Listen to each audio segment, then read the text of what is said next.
우선 냄비를 준비하고 물은 대충 500에서 550ml 정도를 넣어준다. 사실 물의 양은 그닥 중요하지 않다. 그냥 개인 취향대로 적당히 넣어주면 된다. 어차피 짜던 싱겁던 내가 다 먹어 치워야 하니 말이다. 그렇게 물의 양을 맞추고 레인지에 전원을 넣고 물이 끓어올 때까지 기다린다.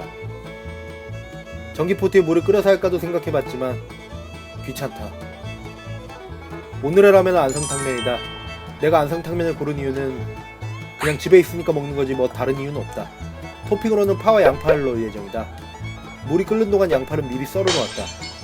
개인적으로 양파의 양은 절반 정도가 적당한 것 같다. 강호동님이 좋아한다는 안성탕면.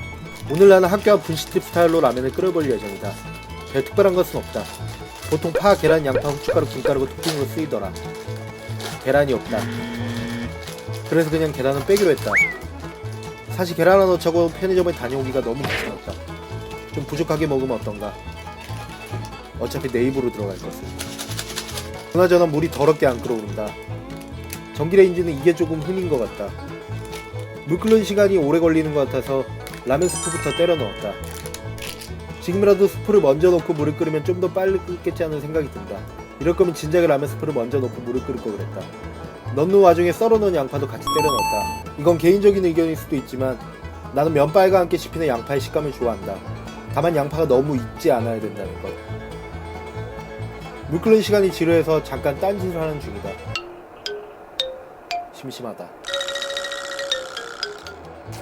드디어 끓어오른다. 어서 면을 집어넣자. 한 톨의 부스러기도 놓칠 수 없다.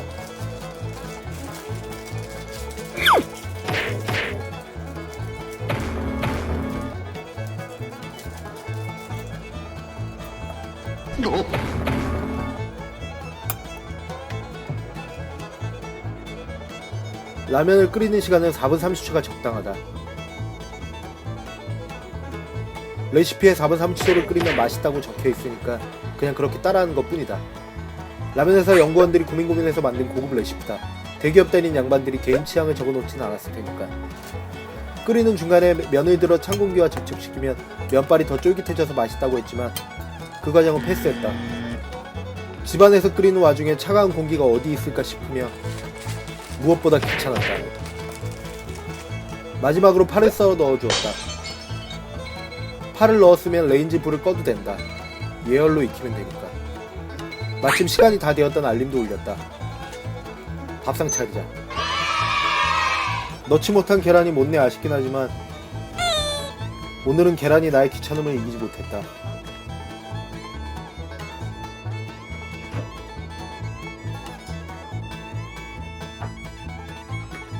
먹기 바로 직전에 라면에 후추를 약간 뿌려준다.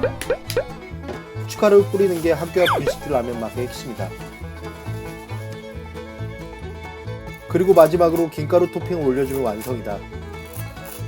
사다 놓은 김가루가 따로 없어서 전날 밤 반찬으로 먹고 남은 김가루를 잘라 넣었다. 이제 정말 맛있게 호로록 하면 끝이다.